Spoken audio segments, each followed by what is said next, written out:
Tonight on the Local Live, some changes are coming to the Mamaroneck Town Council as the Democratic Party announces its candidates for 2017. Neighbors for Refugees hold a long-awaited inaugural event. The Larchmont Library teams up with the Lions Club for Family Eye Health. LMC-TV wins a national award. Walter's Hot Dogs in the spotlight. And on tonight's roundtable, we'll be celebrating Pride Month with a discussion on being transgender in Westchester.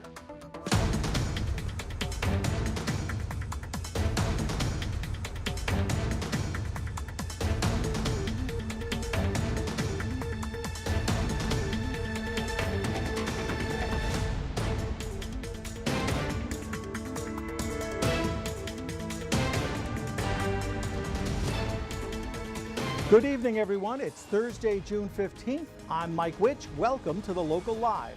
We've got a lot in store for you tonight, so let's get started. The Mamaroneck Democratic Party announced its candidate slate for 2017 with one long-serving councilman off the roster and one new name in his place. Returning candidates include Supervisor Nancy Seligson, Town Council Member Janie Elkin-Eny, and Town Justice Ron Meister. First-time candidate Sabrina Fiddleman is joining them. Councilman Ernie Odierna, who has served since 1999, is not seeking re-election. Election Day, November 7th, 2017. A day before the Federal Appeals Court struck down President Trump's revised travel ban, the Westchester Jewish Center hosted an event entitled Welcoming Refugees, What You Can Do. They heard from New York Times journalist Jody Cantor about the current state of the refugees coming into the United States and the nation's vetting process. Among the dozens of attendees last Sunday were Mamaroneck Mayor Norman Rosenblum, State Senator George Latimer, and other elected officials. We're a nation of immigrants. Every one of us traces our ancestry back to people that lived in Europe or Asia or Africa or some other part of the world. And I think we understand the need for secure borders. We've understood that particularly since 9/11. But I don't think an across-the-board ban makes us any more secure. The event was sponsored by Neighbors for Refugees, a local humanitarian group, as well as various nearby churches and synagogues. The same group will hold a fundraising dinner next Tuesday for International Refugee Day. Recycled glasses and free eye screenings were among the offerings at Family Eye Health Day, hosted by the Larchmont Lions and Larchmont Library on June 10th. The event featured services for the blind. The event was part of the Lions' 100th anniversary weekend. Those who attended even got to meet a dog from Guiding Eyes. Amongst the many things that we have been and will be talking about today are the services that the Lions and the library provide to the vision impaired. Amongst them is this box right here, which is now probably very familiar from being seen all around town, our eyeglass recycle box. In our latest campaign that ended the end of May in cooperation with the library, we collected over 800 pairs of glasses that will be checked, fixed, and distributed to those in need around the world and here in the United States. Amor Hecho Pedazos, produced by LMC-TV staff members Dina Schumacher and Shayla Navarro, won big at this year's Hometown Media Awards. The Lego stop-motion telenovela was named the best animated program in the Access Center professional category. Congratulations to the producers and volunteers who made this show possible. You can watch all 4 episodes on lmctv.org. Don't miss out on the Chatsworth Antiques Railroad Way Flea Market this Father's Day. Starting Sunday, June 18th at 10 a.m., vendors will be set up along the railroad in the village of Mamaroneck selling all types of goods. There'll be antiques, jewelry, as well as adoptable pets from the local Humane Society. And if you're hungry, the Gyro Uno truck will also be there. It's a great activity for the family, a perfect place to find Dad that special gift. Well, how do I look tonight? I can tell you I feel cool, well, literally, now that LMC has replaced its old incandescent lights with LEDs that don't generate heat and use much less electricity. What does this mean for the community? Well, now you can borrow those old lights for your next film or video project. Contact studio production manager Dina Schumacher and she'll give you the how-to.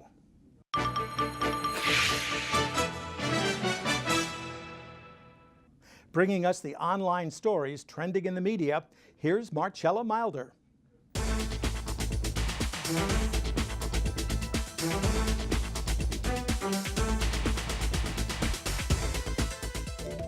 The Independence Party has decided to endorse Senator George Latimer in his bid for county executive. Latimer told the Mamaroneck Review he believes that this support is an indication of the strength of his campaign, saying, quote, "The Independence Party could have chosen anyone, and they chose me."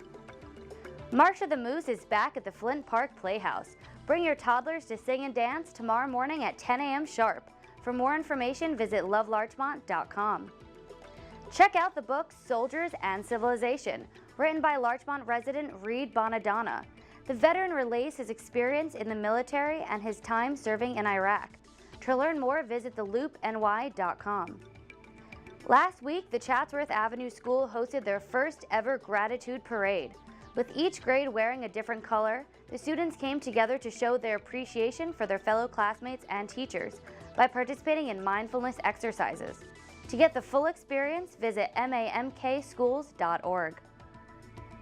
The Voracious Reader welcomes two talented authors tomorrow evening to share and discuss their recent books. To not miss out on this awesome event, visit lovelarchmont.com for more details. The Larchmont Mac Store is now offering an Inspired Summer program. Mac Inspires is an educational program for all ages, promoting the value of STEAM education, which stands for science, technology, engineering, arts, and math. To get your child or family members involved this summer, visit The Loop for more details. If you can find it online, you can find it in the media. This is Marcella Milder.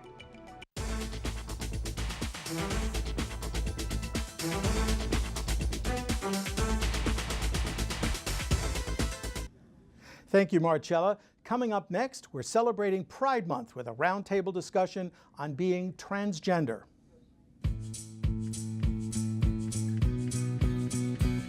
Did you know that if you missed the last government meeting, you can watch it on our website? Just go to LMC-TV.org, click on videos, then click on municipal meetings, scroll down to find the meeting you want, or use the search function in the upper right corner and type in the name or date of the meeting. Then watch. You can see the full agenda and jump to a specific agenda item. It's all a click away at LMC-TV.org.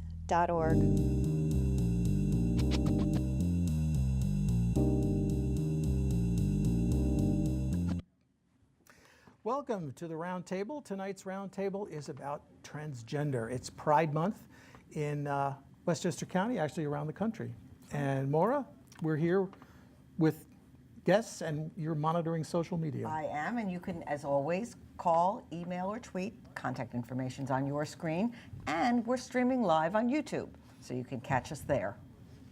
So, as I said, June is Pride Month, and I'm happy to have three guests with us tonight here in the studio. Immediately to my left is Kim MacDermotRoe, and Tony Arrien is next to her, and Shepard Verbas is sitting at the end of the table.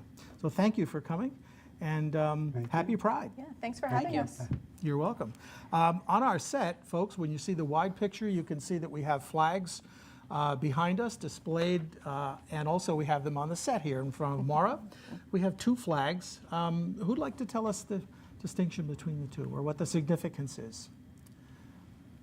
Well, the rainbow flag is the LGBT flag. Mm-hmm.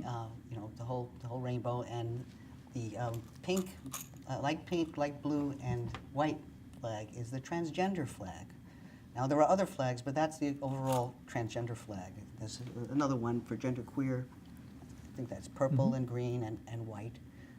But those what those two flags are, and that kind of covers those two spectrum. So actually in this area, if people are watching the Pride March in New York City, they're going to see those flags and other flags on display. Kim, can we start with you? Can you tell us a little bit about yourself? Sure. My name is Kim MacDermotRoe, and I'm a trans woman, and I transitioned rather late in life. My background is I'm an attorney. I served for a while as Assistant Attorney General for the state of New York. I was an officer in the Army Reserve. I homeschooled 3 children, and I also produce non-commercial public affairs programming for the Pacifica Network. Ah, thank you. Tony? I'm Tony Arrien. I'm a trans man, also transitioning quite late in life. Just 5 months ago, I started my medical transition. I actually work in video. I run community channels in my own town, Putnam Valley, a government channel, and an educational channel, and I'm the chair of the Alliance for Community Media of New York. And our Chief Operating Officer commends you for the lobbying work that you do on behalf of public access all around this area. We advocate for PEG everywhere, and particularly in New York State, yes. Good. And Shepard? Yes, I'm a non-binary trans person, and we'll explain a little bit about what that means. I am proudly representing the Loft along with Tony and Kim tonight. I am a staff member at the Loft LGBT Community Services Center. We're located in White Plains. We serve all of Westchester County. And anybody who wants to come in from the surrounding areas. We also serve parts of Connecticut, and people come in from the Bronx. The Loft has over 30 programs and services, including 6 different, including several different transgender groups, meeting different parts of the community needs. Okay, we have an email. Oh, my goodness. Okay, let's go to the email. Don't want to keep our viewers waiting. Can one of you explain, or all of you, how to address a transgender person accurately? A woman who identifies as a man is a transgender man or a transgender woman? I mean, I think the way you identified yourselves maybe answers the question, but go ahead, Tony. Well, the thing to ask is, how do I identify how should I address you? And that's actually perfectly fine to ask, and that is actually the most respectful thing to ask. Is what shall I call you? Mr. or Miss. So, I, for instance, I'm a binary transgender man. I was. What does that mean? Born female and transitioning to male. So that's also called a F to M, female to male. The reverse, male to female is M to F, and that would be a trans woman. But you can't always tell what someone is by looking at them. They may not be binary, they may be non-binary, they may not be trans, they could be gay or lesbian, or they may be trans and not gay or lesbian. So this often gets confused, the question of orientation and gender identity, because how you express your gender in your clothes is not necessarily the same as what's in your head or whatever. So this is different than who you're attracted to. Yes. Okay, this is a good time. We talked earlier about having a kind of a Transgender 101, an introduction for the audience who probably doesn't know too much. I mean, the bathroom restriction issues made news recently, so that put the transgender out there for the general public. So, Tony, could you give us a 101 lesson? Very simply, most people understand the orientation is a spectrum. Like you may have gay and lesbian, or you may have bisexual, attracted to both. So that's a spectrum. The bisexual would be in the middle of that line, And pansexual is another version. Pansexual, not only attracted to male and female, could also be attracted to genderqueer or trans, or asexual, or whatever. So that's just one spectrum, but that is a separate spectrum, a separate line, if you will, from the gender identity spectrum. So you cannot assume, based on somebody's either presentation, a third line, their gender expression, how they dress, how they act, if they wear makeup, how they their gestures. That does not necessarily tip you off whether they're gay or lesbian or trans, or what flavor trans. They may not even be trans. Like you say, some women just hate to wear pink, but they're not trans, Some men have some nice feminine characteristics, but they are not gay. So you can't assume anybody is is gay by their gender expression or trans. These are separate spectra. And the fourth spectrum is the actual physical sex. Even that is a spectrum because like 1 out of 100 people is intersex. So that's in the middle on the line, you know? So these are 4 separate spectra that you cannot assume one spectrum from the other. So you have to ask. You can't assume by how they look. So It's you'd rather perfectly be fine to asked? Yes. You ask. Can I jump in? Sure. So here's a simple way to put it. So gender identity has to do with how you feel about yourself. It has to do with how you feel about who you are and how that relates to your role in the world. Gender is socially constructed, what it means to be a woman, what it means to be a man. It's all part of our society, right? So how do you relate to that personally, yourself? And that is different for many people. Sexuality is how you feel about others. Okay, so when you see somebody, are you physically attracted to them? Do you want a romantic relationship with somebody? How do other people make you feel? Gender identity is about you. Sexuality is more about others, okay? How you view other people. So gender identity is how your brain thinks, right? And as Tony was saying, gender identity, and there's another component which is gender expression. So yes, you can be a woman who likes to wear dresses and only wears pink, or you could be a man who, you know, likes to wear heels, okay? That's how you express your gender. It doesn't change who you are and how you feel about yourself. It's just a different way of showing who that is. How do you respond to someone, and you know, Ben Carson comes to mind, who says, you know, there's certain things that are science, genetics, chromosomes determine your gender. I mean, I want to make sure I use the words correctly. Or let's say your eye color, and has trouble understanding it because to him, for example, those are things that you're born with and they're set. How do you respond to that? Can I answer that? Yeah. Then the good secretary needs to study a little bit more biology, because although you could have a Y chromosome and not be masculinized during pregnancy. What do you mean? Explain that. Typically, a person going to become a baby boy has a Y chromosome, 2 X's for a girl. The Y chromosome has a gene which calls for the creation of you might call it an androgen, a testosterone factory to masculinize that little child in a 2-part process at the end of the first trimester of the body, and in a separate process later on the brain. If for any reason that process is interrupted, the baby will be born perhaps intersex, perhaps totally female. And there are a great many, there are people who are completely women. You would never have guessed, they would never know that they aren't women, but they have Y chromosomes because for some reason their little unborn children bodies were androgen intolerant.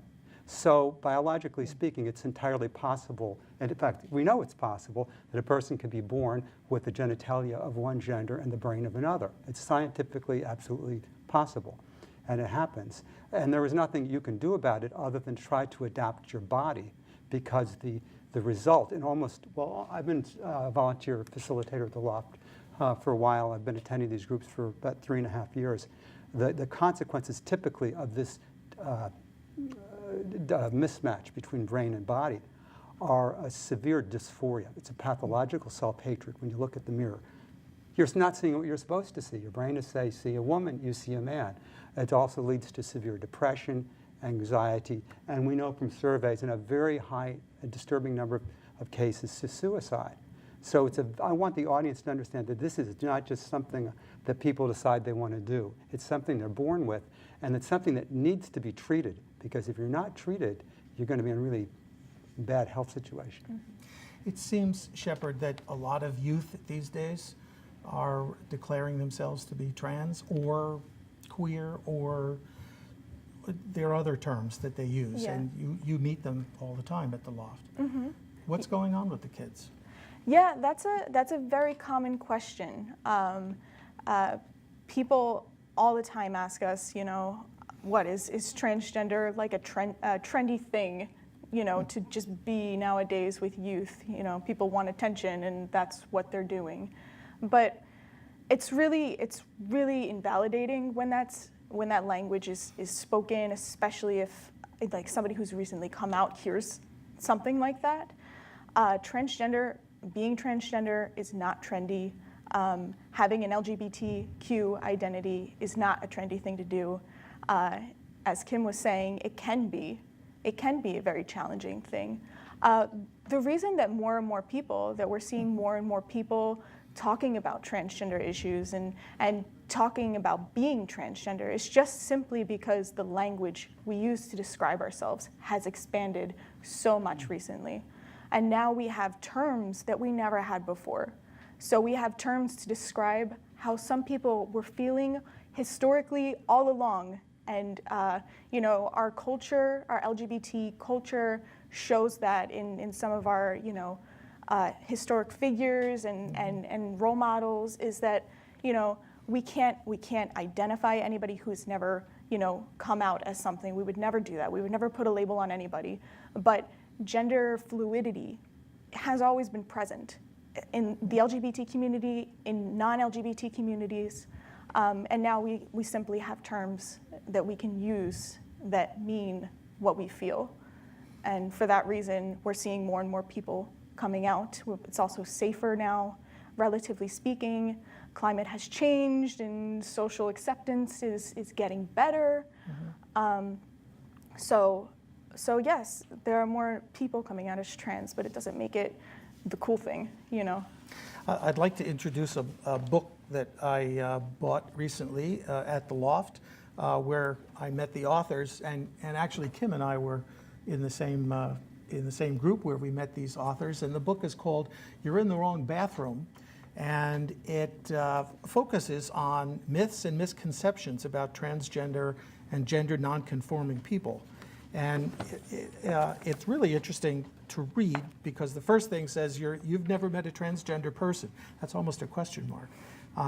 And probably people have, but they don't know it, or they might suspect it.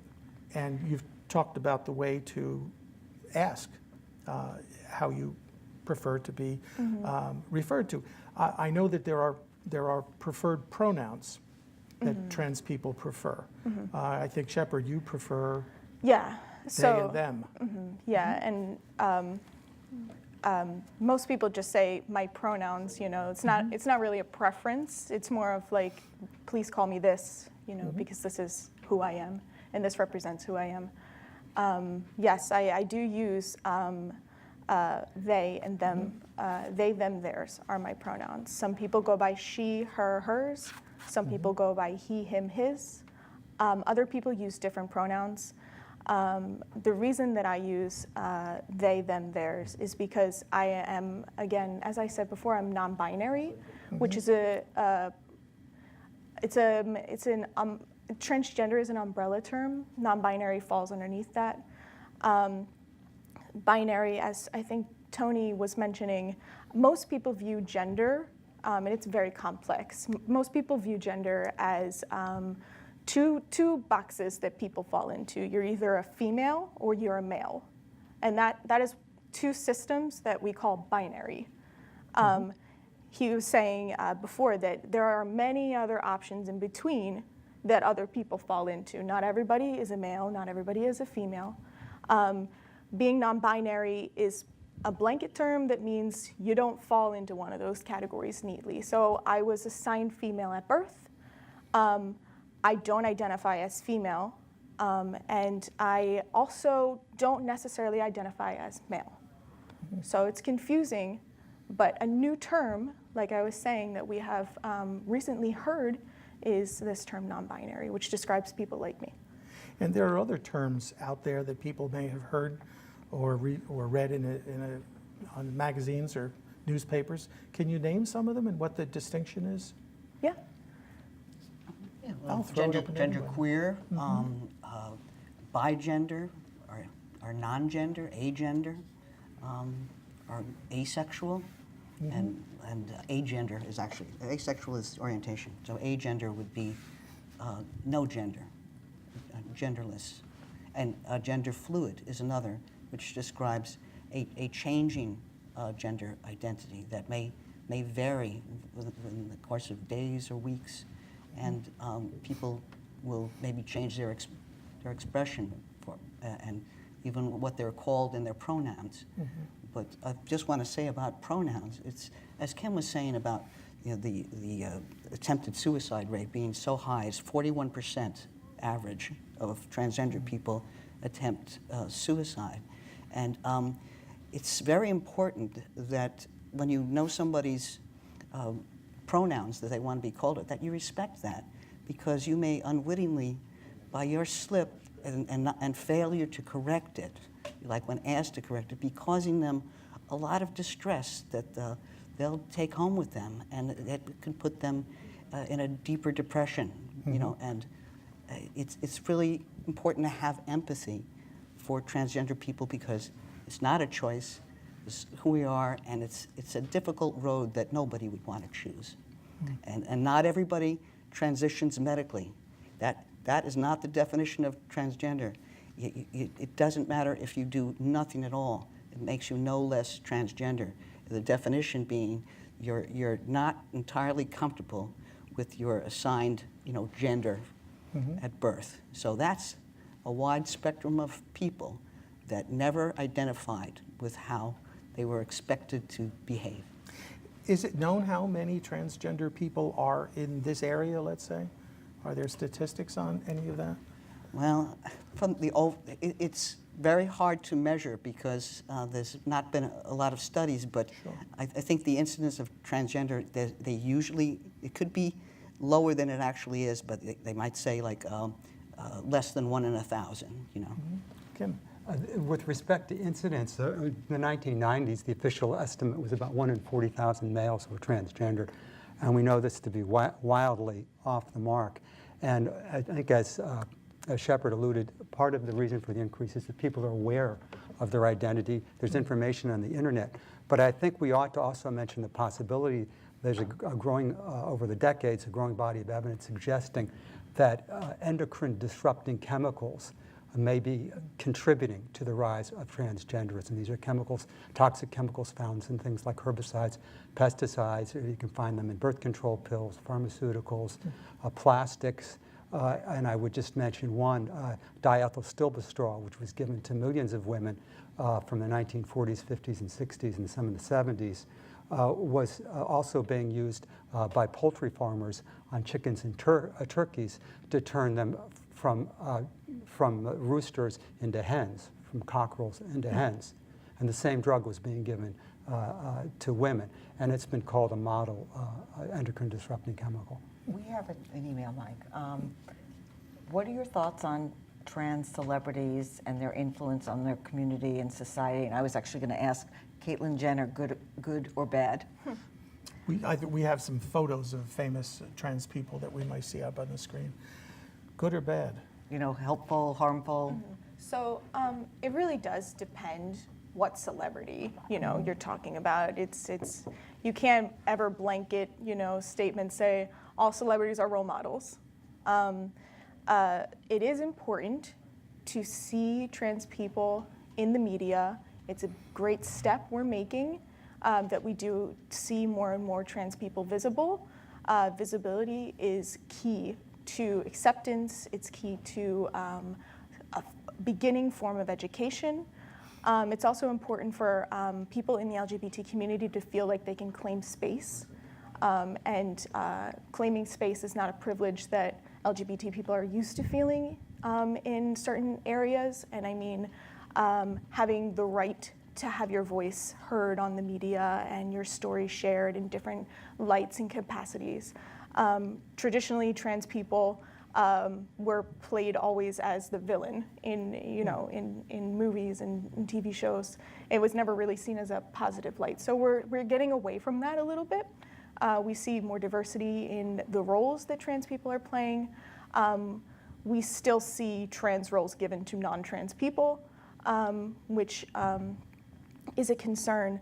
But I just want to say, to answer the question specifically, so it depends really who you're talking about. Can you judge all women based on the Kardashians? You know, can you judge all men, you know, on that light based on Kanye West? You know, they're both celebrities. They're all celebrities. They're all different forms of models and role models to different people. But I can't look at the Kardashians and say, oh yeah, I get what it's like to be a woman, you know, because that's not the experience for most people. Same thing with Caitlyn Jenner. Her experience is very different than a lot of trans people. She's very wealthy. She's a public figure. You know, she has very strong viewpoints on certain things. And so it can't be a blanket statement. Caitlyn Jenner, on one hand, it's great, you know, that she's a popular trans person. And on the other hand, other people have, you know, thoughts about her wealth and everything like that, so, and her ease of transition. I wanted to ask you if it's easy to live transgender in this area as opposed to other places in the country. Do you think? Well, I don't live in Westchester, but Westchester has laws protecting transgender people in employment and housing and things like that. But not every county in New York has such protections. Only about 5 counties, and New York City, I think Tompkins County, you know, Long Island. But there are no federal protections, are there? Yeah, there's no federal protections, and we have failed to pass gender in New York State.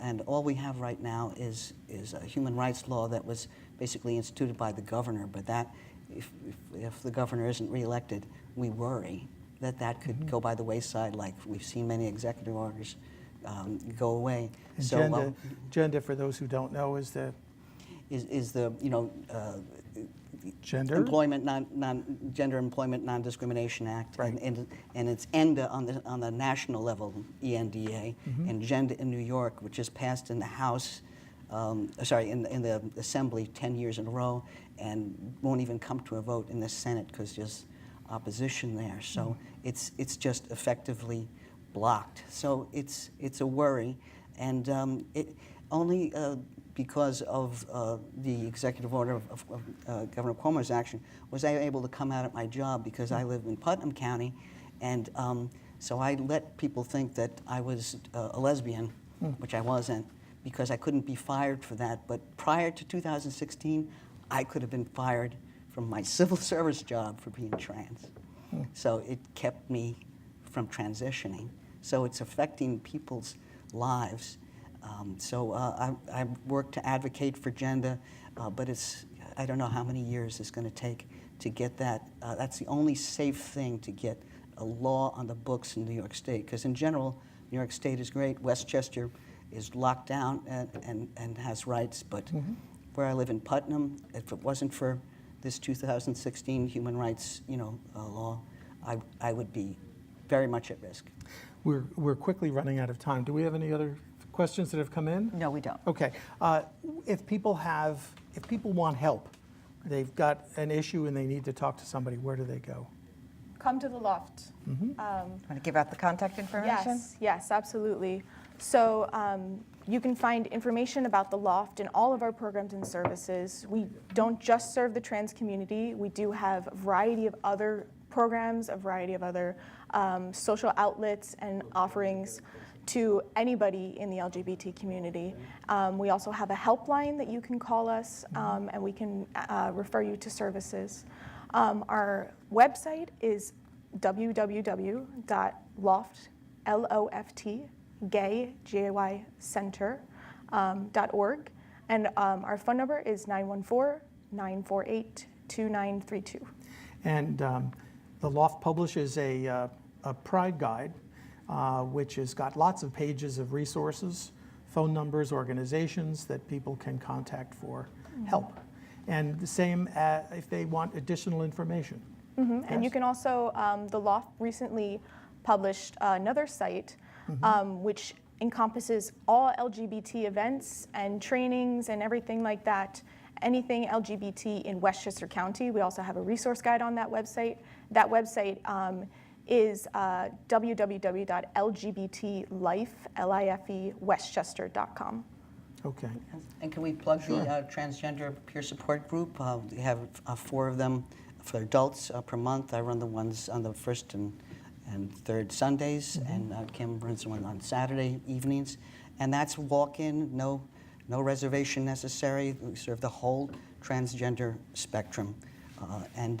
they're free. People are free, and they're welcome to come if you're transgender or think you might be, or you're questioning.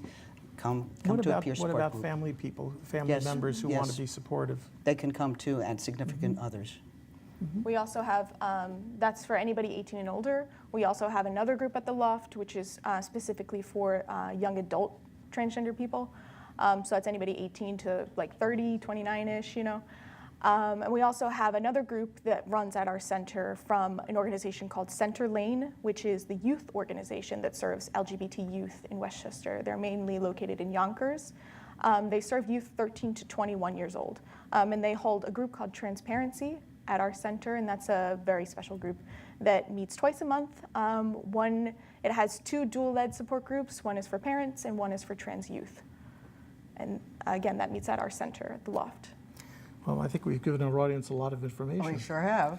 And we could spend another hour talking about this, and hopefully you can come back again and be our guest. Thank you, Mike and Laura. Kim and Tony and Shepard, thank you so much. you, Mike. And I'd also like to thank Scott Havelka, who you work with, who's up at the Loft and and helped to put all of you in contact with me. So thank you, Scott.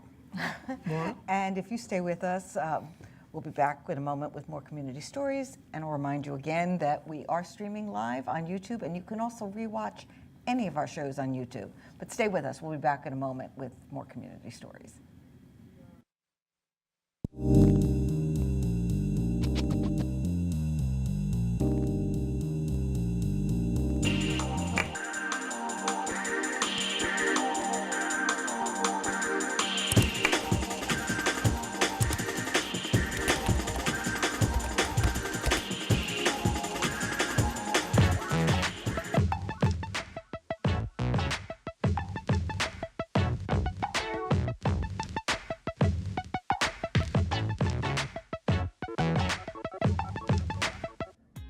Walter's Hot Dogs has been a staple of our community since 1919.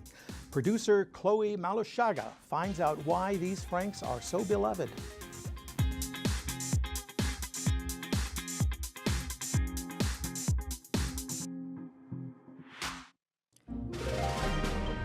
America loves its hot dogs. From the ball game, to the beach, to the backyard, to the barbecue, the hunt for the top dog has kept on for decades. But the surge is finally over. Look no further than the Chinese pagoda here at Walter's Hot Dog Stand in Mamaroneck, home to what many claim is America's finest Frank.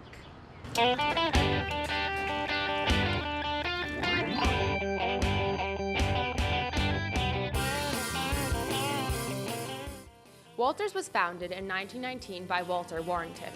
Since moving to their location on Palmer Avenue in 1928, Walter's has become a hotspot for Frank fanatics all over Westchester, not to mention a nationally registered historical landmark. 98 years later, the line still stretches all the way down the sidewalk. So we decided to ask a few of the customers why they keep coming back. They're really, really good. Because they are yummy. A plain hot dog. It's just the best. Was it yummy? Yeah. Best hot dogs on the planet. I like them because they're small and you can eat them quickly. I love the hot dog. All right, we get it. They're good.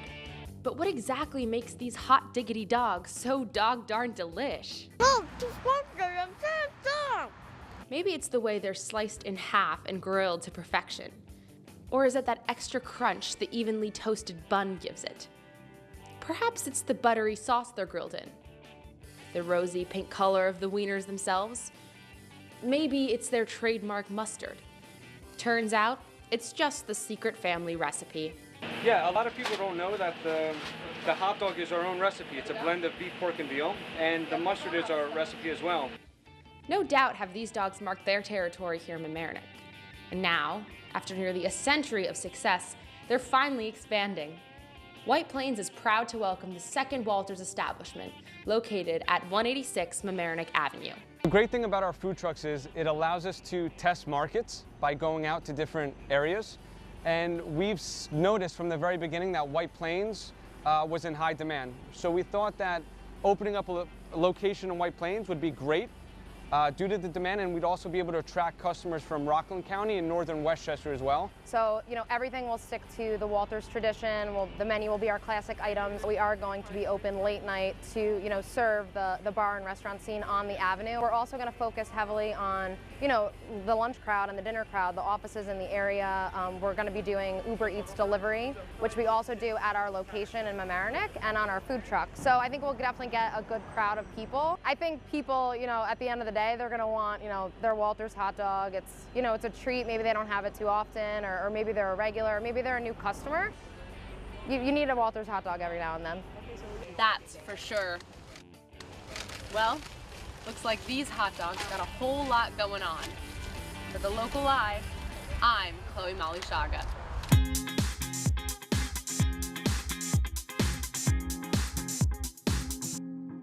Is your teen interested in films? Then LMC-TV's filmmaking workshop is just for them. Teens work together to write, direct, act, and edit their own films. It's a full filmmaking experience you won't get anywhere else. We offer 2 workshops with limited space, so sign them up today for a fun, enriching experience. LMC-TV, your filmmaking community connection.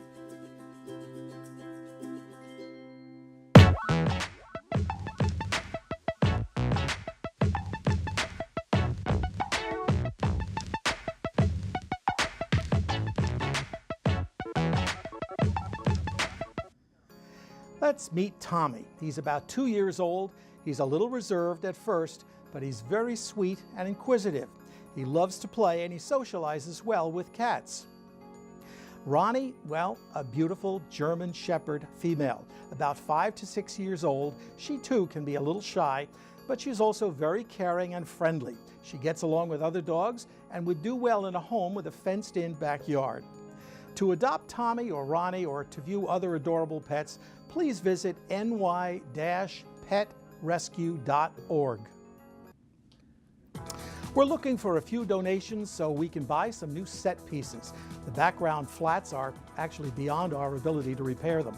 Making an online donation is easy. Go to LMC-TV.org, click on the donate button in the upper right corner.